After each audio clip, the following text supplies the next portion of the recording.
입을 열면 패배하는 자들이 있고 말할수록 승리를 쟁취하는 자들이 있다. 그대는 어느 쪽인가? 매일같이 쏟아내는 그대의 말들이 그대를 높은 곳으로 끌어올리는가? 아니면 진흙탕 속으로 끌어내리는가? 내가 유배지에서 수많은 사람들을 관찰하며 깨달은 진리가 하나 있다. 큰일을 이루는 자와 평생 허송세월하는 자의 차이는 재능이나 운이 아니었다. 그들이 습관처럼 내뱉는 말, 그 말의 결이 달랐던 것이다. 성공하는 자들의 입에서는 힘이 솟는 말이 나왔고, 실패하는 자들의 입에서는 기운을 빼는 말이 흘러나왔다. 말은 단순한 소리가 아니다. 말은 생각의 씨앗이고, 생각은 행동의 뿌리이며, 행동은 운명의 줄기다. 그대가 무심코 던지는 한마디 한마디가 모여 그대의 인생이 된다는 진리를 깨달아야 한다. 입버릇이 곧 인생 버릇이요. 인생 버릇이 곧 그대의 운명이 되는 법이다. 나는 18년 유배 생활 동안 수천 권의 책을 저술했다. 많은 이들이 묻는다. 어찌 그토록 혹독한 환경에서 그런 일을 해낼 수 있었느냐고. 비결은 간단하다. 나는 매일 내 입에서 나오는 말을 엄격히 통제했다. 할 수 없다는 말 대신 어찌할 것인가를 물었고, 불가능하다는 말 대신 어떤 방법이 있는가를 탐구했다. 말이 바뀌자 생각이 바뀌었고, 생각이 바뀌자 행동이 바뀌었으며, 행동이 바뀌자 불가능해 보이던 일들이 현실이 되었다. 지금부터 내가 전하는 5가지 말버릇을 그대의 것으로 만들라. 이는 요령이나 기교가 아니다. 인생을 근본부터 바꾸는 언어의 힘이자 무엇이든 해내는 자들이 공통으로 지닌 말의 패턴이다. 이것을 체득하는 자는 세상 어떤 난관 앞에서도 무너지지 않을 것이요. 이것을 무시하는 자는 평생 작은 장애물에도 주저앉을 것이다. 첫째, 어떻게 할 수 있을까라고 물어라. 문제 앞에서 안 되라고 말하는 자와 어떻게 하면 될까라고 묻는 자의 미래는 천지 차이다. 전자는 그 순간 생각을 멈추지만 후자는 그 순간부터 해법을 찾기 시작한다. 무엇이든 해내는 자들의 첫 번째 말버릇은 바로 이것이다. 불가능해 보이는 상황에서도 어떻게 할 수 있을까라는 질문을 던지는 것이다. 내가 강진으로 유배를 떠날 때 모든 것이 끝난 듯 보였다. 조정에서 추방당하고 가족과 헤어지고 앞날이 막막했다. 그때 나는 2가지 선택지가 있었다. 이제 모든 것이 끝났다고 탄식하며 세월을 허비하거나 이 시간을 어떻게 활용할 수 있을까라고 묻는 것이었다. 나는 후자를 택했다. 그 질문 하나가 목민심서를 비롯한 500여 권의 저술로 이어졌다. 그대도 알 것이다. 안 되라고 말하는 순간 뇌가 작동을 멈춘다는 사실을. 이는 과학적으로도 증명된 진리다.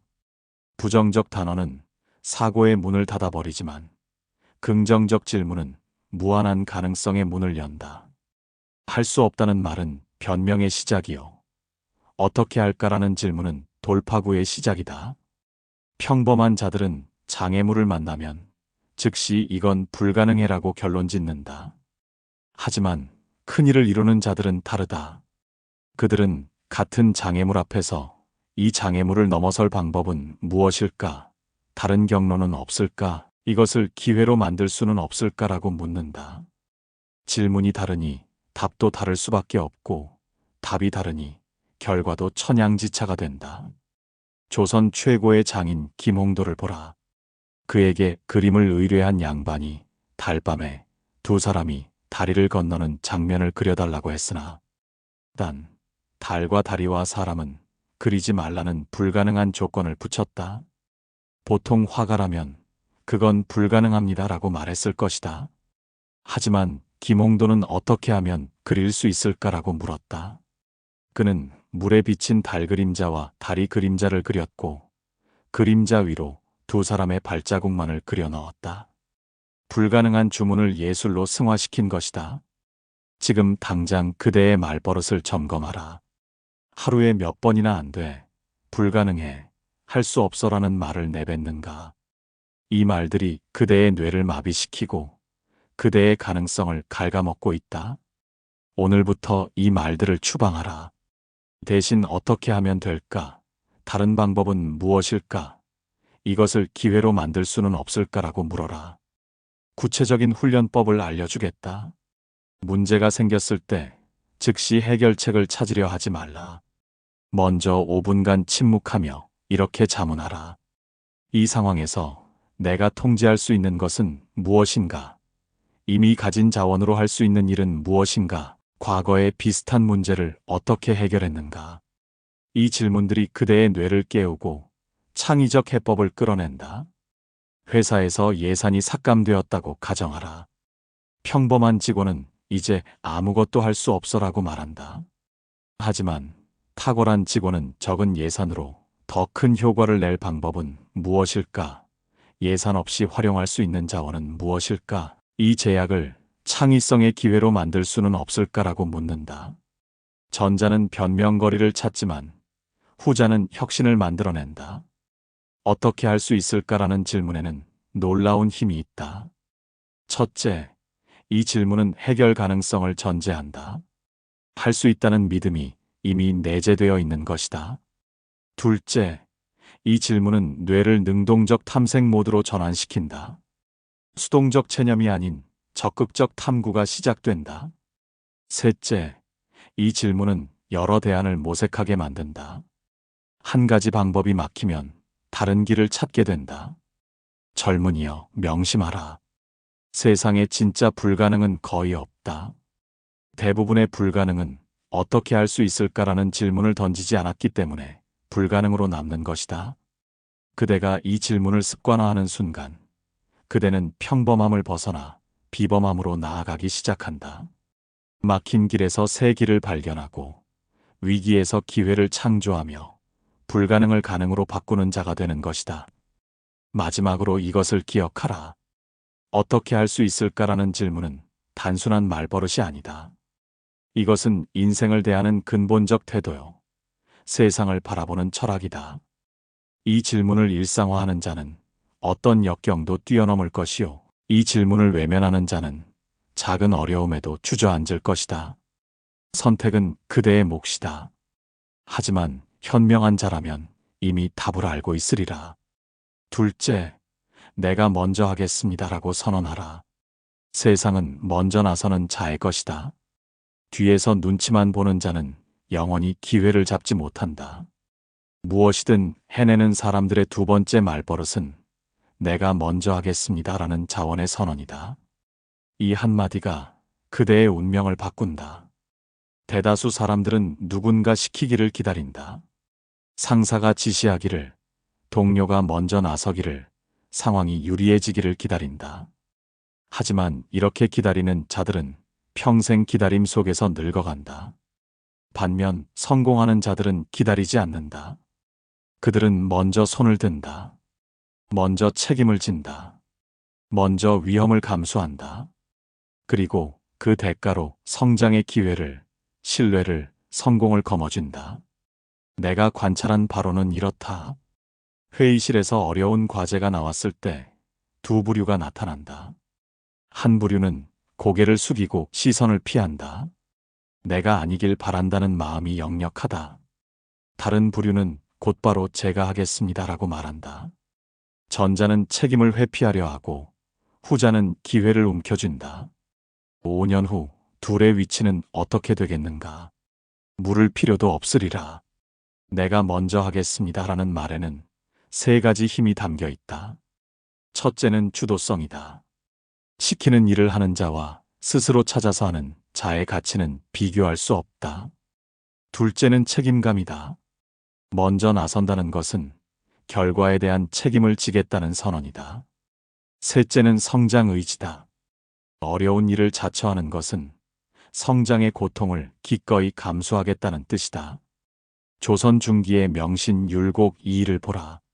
그는 9번이나 장원급제했지만 관직에 나아가서도 늘 가장 어렵고 위험한 임무를 자원했다. 사람들이 꺼리는 외구 대책, 군제 개혁, 당쟁 조정 같은 일들을 먼저 나서서 맡았다. 이 일은 누가 할 것인가라는 질문에 항상 신이 하겠습니다라고 답했다. 그래서 그는 젊은 나이에 조정의 핵심이 될 수 있었다. 하지만 착각하지 말라. 내가 하겠습니다는 무모한 자원이 아니다. 맹목적으로 모든 일에 손을 드는 것은 어리석음이다.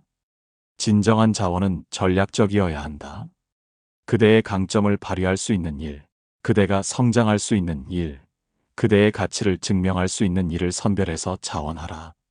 무작정 손을 드는 것은 용기가 아니라 경솔함이다. 구체적으로 말하겠다. 새로운 프로젝트가 시작될 때 누구도 맡으려 하지 않는 핵심 역할이 있다. 보통 사람들은 그 자리를 피한다. 실패하면 책임을 져야 하고 성공해도 과정이 힘들기 때문이다. 하지만 바로 그 자리가 그대가 서야 할 자리다. 제가 그 역할을 맡겠습니다라고 선언하라. 그 순간 그대는 팀의 리더로 인식되기 시작한다. 한 가지 사례를 들어주겠다. 어느 회사에 신입사원 둘이 입사했다. 김 씨와 이 씨라고 하자. 김 씨는 항상 시키는 일만 했고 추가 업무가 생기면 제 업무가 아닙니다라고 선을 그었다. 이 씨는 달랐다. 팀에 문제가 생기면 먼저 제가 해결해 보겠습니다라고 나섰다. 고객 불만이 들어오면 제가 직접 가서 해결하겠습니다라고 자원했다. 3년 후 김 씨는 여전히 신입 업무를 하고 있었지만 이 씨는 팀장이 되어 있었다. 내가 먼저 하겠습니다라는 말버릇을 들이려면 두려움을 극복해야 한다. 사람들이 자원하지 않는 이유는 단 하나, 실패가 두렵기 때문이다. 내가 망치면 어쩌지, 다른 사람이 나를 비웃으면 어쩌지라는 걱정이 발목을 잡는다. 하지만 이것을 깨달아라. 실패는 자원한 자만이 할 수 있는 특권이다. 자원하지 않은 자는 실패조차 할 기회가 없다. 그저 구경꾼으로 평생을 마칠 뿐이다. 더 중요한 진실이 있다. 리더들은 자원하는 자를 절대 잊지 않는다. 내가 관직에 있을 때 수많은 관리를 보았지만 기억에 남는 자들은 한결같이 먼저 나선 자들이었다. 시키기 전에 하는 자, 어려운 일을 자처하는 자, 책임을 회피하지 않는 자들. 이런 자들에게 더 큰 기회가 주어지는 것은 당연한 이치다. 지금 그대가 속한 조직을 떠올려 보라. 다음 회의에서, 다음 프로젝트에서, 다음 난관에서 내가 먼저 하겠습니다라고 말할 준비가 되어 있는가? 아니면 여전히 머리를 숙이고 내가 아니길 바라고 있는가? 그대의 선택이 1년 후, 5년 후, 10년 후에 그대를 결정한다. 마지막으로 이것을 명심하라. 내가 먼저 하겠습니다는 단순히 일을 더 많이 하겠다는 말이 아니다. 이것은 나는 책임질 준비가 되어 있다. 나는 성장하고 싶다. 나는 기회를 만들어가는 사람이다라는 선언이다. 이 말을 습관화하는 자는 기회가 그를 찾아오고 이 말을 외면하는 자는 평생 기회를 찾아 헤맨다. 먼저 나서는 자만이 앞으로 나아갈 수 있다는 진리를 잊지 말라. 셋째, 실패에서 무엇을 배웠는가라고 반문하라. 실패는 끝이 아니다. 실패를 끝으로 만드는 것은 그대의 반응이다.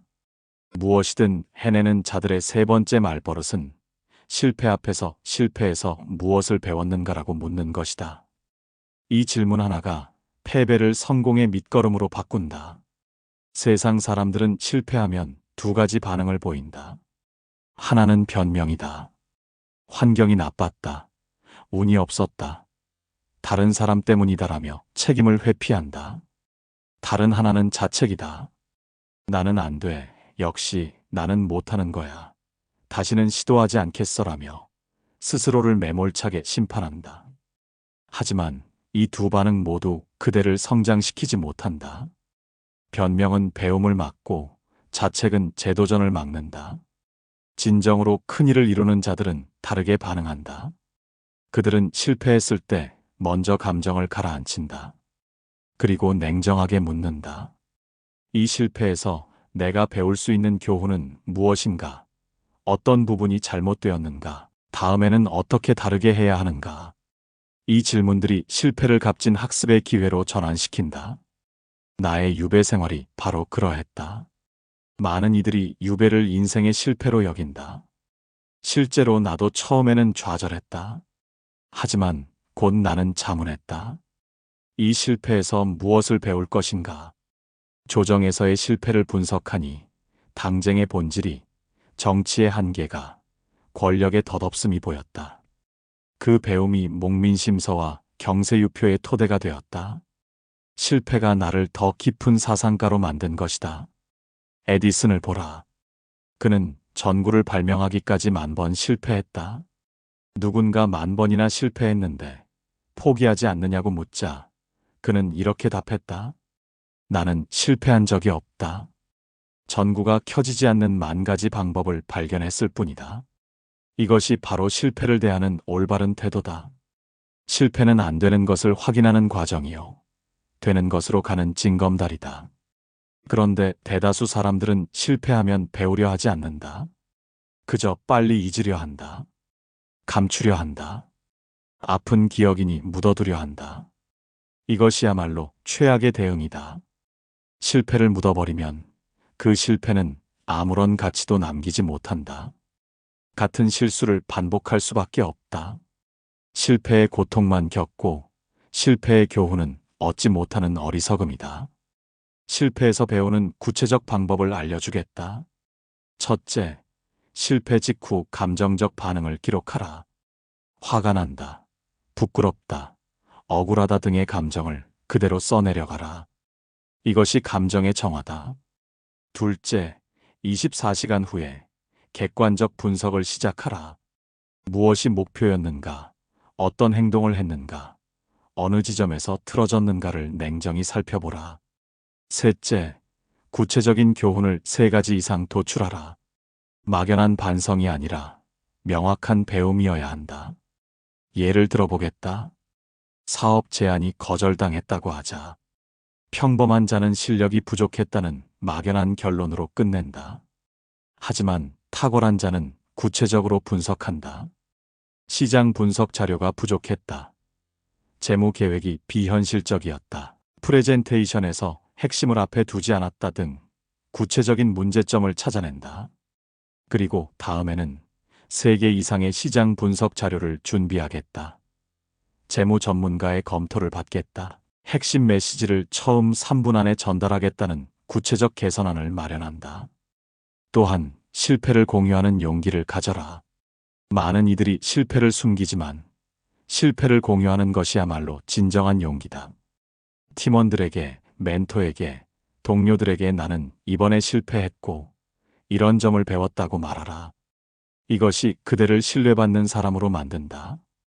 실패를 숨기는 자는 교만하거나 비겁해 보이지만 실패를 인정하고 배움을 공유하는 자는 성숙하고 신뢰할 만해 보인다. 역사상 위대한 업적은 모두 수많은 실패 위에 세워졌다. 세종대왕의 한글 창제도 수십 년간의 시행착오 끝에 이루어졌고 이순신 장군의 명량 대첩도 7,000량 해전의 참패라는 뼈아픈 실패가 있었기에 가능했다. 실패가 없는 성공은 없다. 다만 실패에서 배우는 자만이 성공에 이를 뿐이다. 실패에서 무엇을 배웠는가라는 질문을 습관화하면 놀라운 일이 일어난다. 실패가 더 이상 두렵지 않게 된다. 실패는 그저 배움의 또 다른 형태일 뿐이라는 것을 알기 때문이다. 실패를 두려워하지 않으니 더 대담하게 도전할 수 있고 더 많이 도전하니 결국 성공에 이를 확률이 높아진다. 실패를 배움으로 전환하는 자는 무적이 된다. 마지막으로 명심하라. 실패에서 무엇을 배웠는가라는 질문은 과거를 탓하는 것이 아니라 미래를 준비하는 것이다. 이미 엎질러진 물을 보며 한탄하는 것이 아니라 다음에는 어떻게 쏟지 않을지를 고민하는 것이다. 이 질문을 던지는 자는 실패할수록 강해지고 이 질문을 외면하는 자는 실패할수록 약해진다. 그대는 어느 쪽을 선택하겠는가?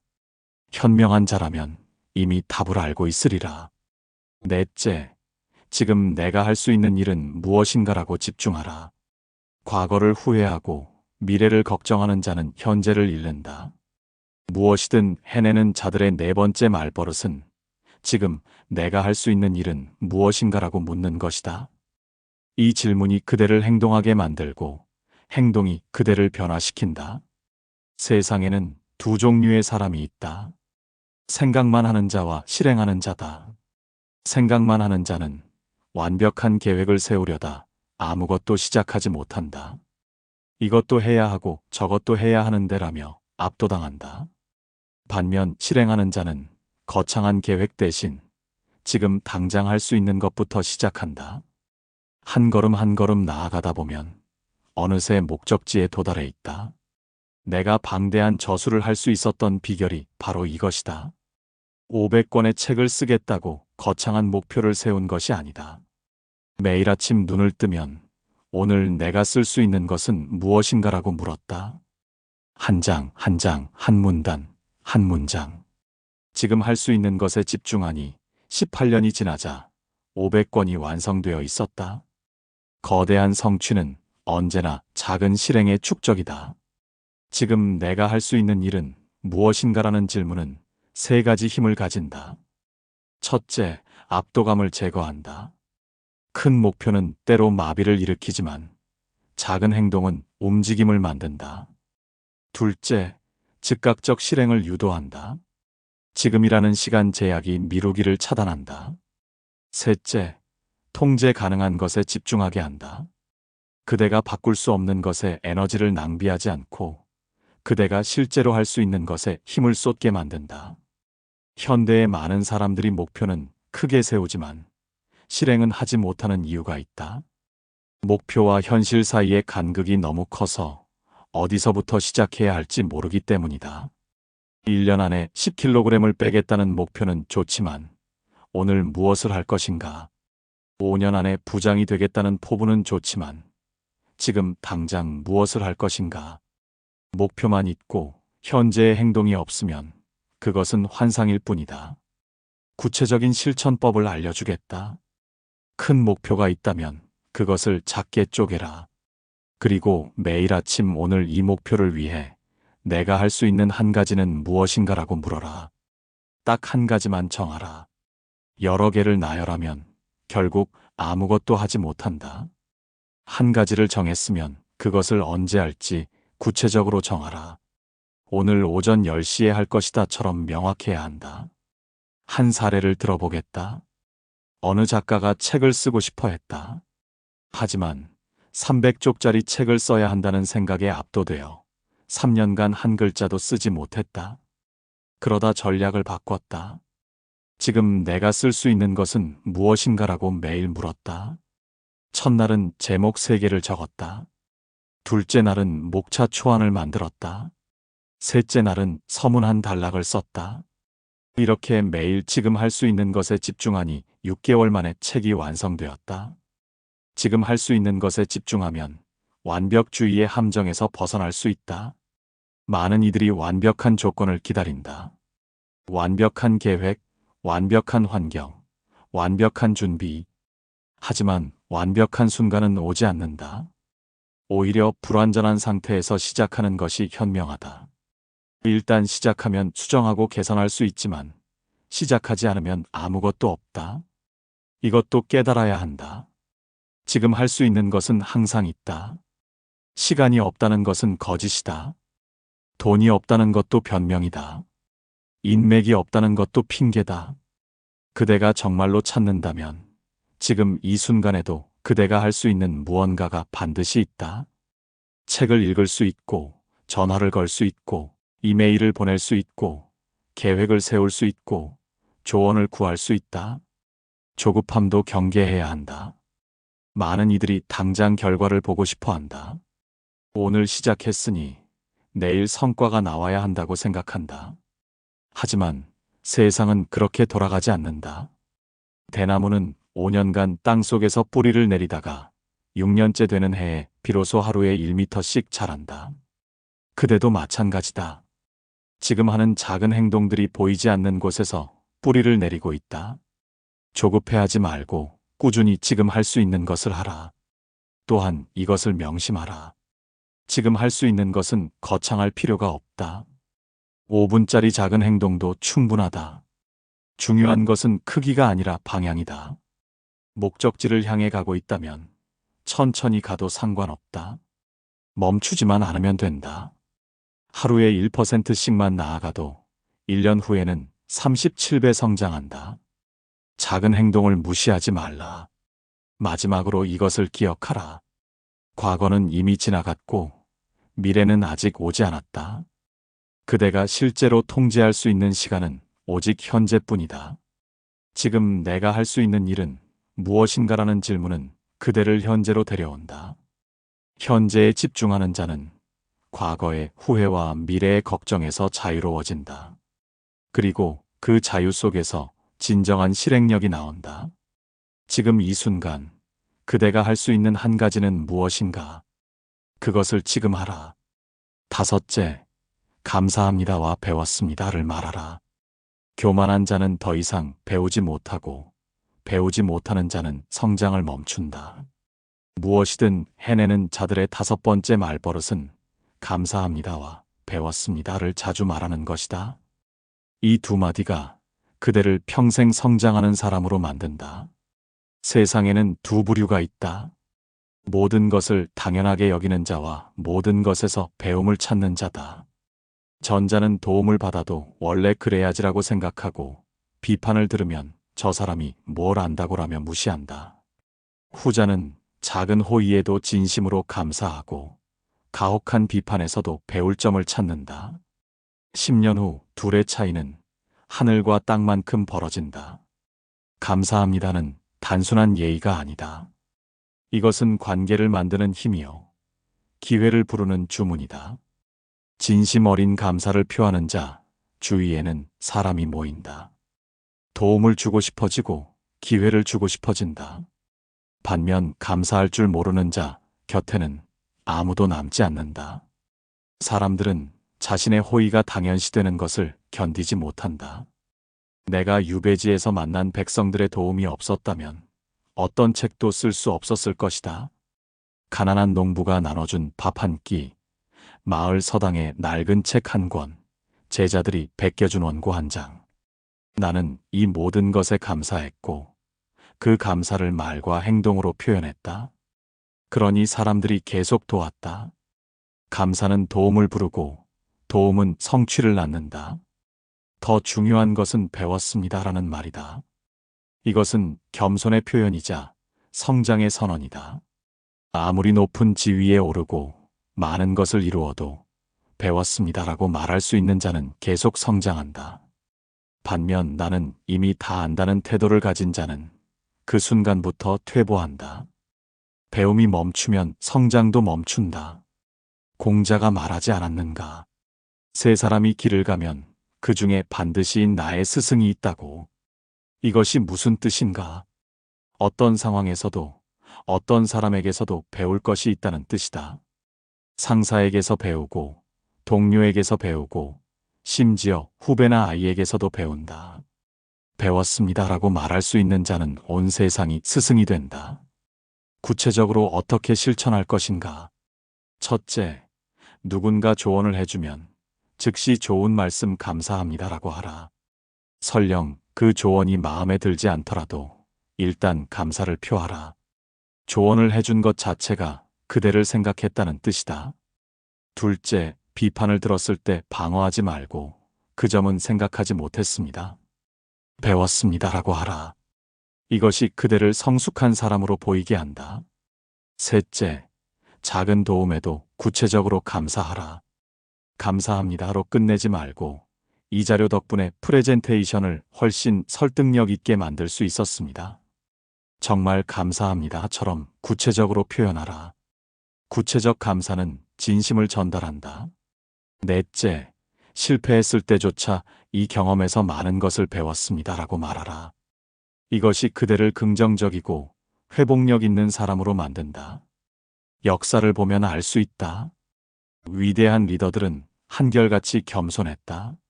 링컨은 대통령이 된 후에도 매일 새로운 것을 배운다고 말했다. 처칠은 젊은 참모들의 의견도 경청하며 자네에게서 배웠네라고 했다. 그들이 위대했던 이유는 능력이 뛰어나서가 아니라 끝없이 배우려 했기 때문이다. 반대로 교만한 자들의 몰락도 역사는 증명한다. 내가 최고다, 나는 틀리지 않는다고 자만하던 자들은 결국 시대에 뒤처지고 사람들에게 외면당했다. 배움을 멈춘 순간 추락이 시작된 것이다. 아무리 높이 올라도 배웠습니다를 읽는 순간 내려가기 시작한다. 감사합니다와 배웠습니다를 습관화하면 놀라운 변화가 일어난다. 사람들이 그대를 신뢰하게 된다. 겸손한 사람은 함께 일하기 좋은 사람이고 함께 일하기 좋은 사람에게 기회가 온다. 또한 그대 자신도 변한다. 교만이 사라지고 마음이 열린다. 마음이 열리면 세상 모든 것이 배움의 재료가 된다. 하지만 착각하지 말라. 감사합니다와 배웠습니다는 아첨이 아니다. 진심이 없는 말은 오히려 역효과를 낸다. 사람들은 가식을 간파한다. 진정으로 감사하고 진정으로 배우겠다는 마음이 있을 때만 이 말을 하라. 형식적인 감사는 무의미하고 진심 어린 감사는 관계를 만든다. 또한 감사합니다와 배웠습니다는 약함의 표시가 아니다. 오히려 강함의 증거다. 자신의 부족함을 인정할 수 있는 것, 다른 사람의 도움을 고마워할 수 있는 것, 이것이야말로 진정한 자신감이다.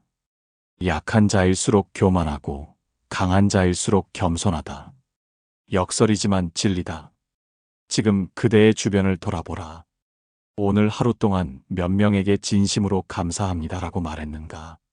최근에 배웠습니다라고 인정한 적이 있는가? 만약 그 횟수가 적다면 그대는 성장을 멈추고 있는 것이다.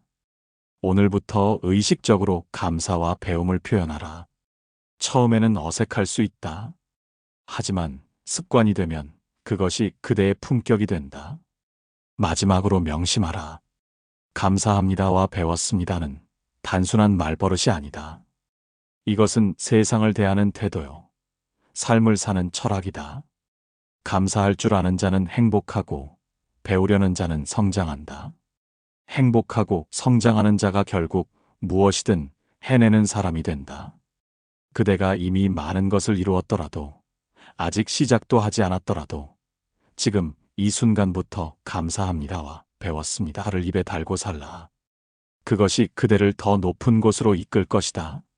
마지막으로 이제 그대는 안다. 무엇이든 해내는 사람들이 어떤 말을 하는지를. 그들은 어떻게 할 수 있을까라고 물으며 불가능을 가능으로 바꾼다. 내가 먼저 하겠습니다라고 선언하며 기회를 창조한다. 실패에서 무엇을 배웠는가라고 반문하며 패배를 성장의 양식으로 만든다. 지금 내가 할 수 있는 일은 무엇인가라고 집중하며 꿈을 현실로 만든다. 감사합니다와 배웠습니다를 말하며 끊임없이 진화한다. 이 5가지는 단순한 말버릇이 아니다. 이것은 그대의 운명을 결정짓는 삶의 태도요. 성공을 끌어당기는 언어의 힘이다.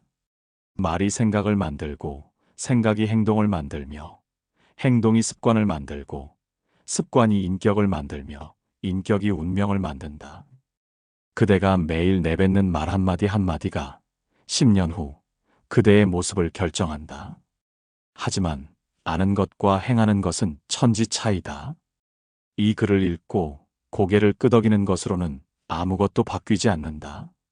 그대가 오늘 당장, 지금 이 순간부터 입을 바꿔야 한다.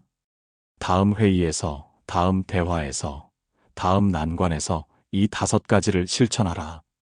처음에는 어색할 것이다. 익숙한 변명과 불평의 말들이 튀어나오려 할 것이다. 그때마다 의식적으로 멈추고 이 5가지 중 하나를 선택하라. 21일이면 습관이 된다고 했다. 21일간 의식적으로 이 말버릇을 연습하라. 매일 아침 이 5가지를 소리내어 읽고 저녁에는 오늘 몇 번이나 실천했는지 점검하라. 실천하지 못한 날이 있다면 자책하지 말고 다음 날 다시 시작하라. 중요한 것은 완벽함이 아니라 지속성이다. 그대에게 경고하노니 이것을 가볍게 여기지 말라. 말의 힘은 그대가 상상하는 것보다 훨씬 강력하다. 부정적 말버릇은 그대를 서서히 파괴하고 긍정적 말버릇은 그대를 점진적으로 고양시킨다. 5년 후, 10년 후 그대가 어디에 서 있을지는 오늘 그대가 어떤 말을 선택하느냐에 달려 있다. 이제 선택은 그대의 몫이다. 평생 안 돼, 할 수 없어, 누가 해주겠지라며 변명하고 불평하며 살 것인가? 아니면 오늘부터 입을 바꿔 무엇이든 해내는 사람으로 거듭날 것인가? 내가 18년 유배 생활 속에서도 500권의 책을 저술할 수 있었던 것은 특별한 재능 때문이 아니었다. 매일 내 입에서 나오는 말을 바꿨기 때문이다. 그대도 할 수 있다. 아니, 해야 한다. 지금 당장 시작하라. 미루지 말라. 오늘이 그대의 인생이 바뀌는 날이 되게 하라.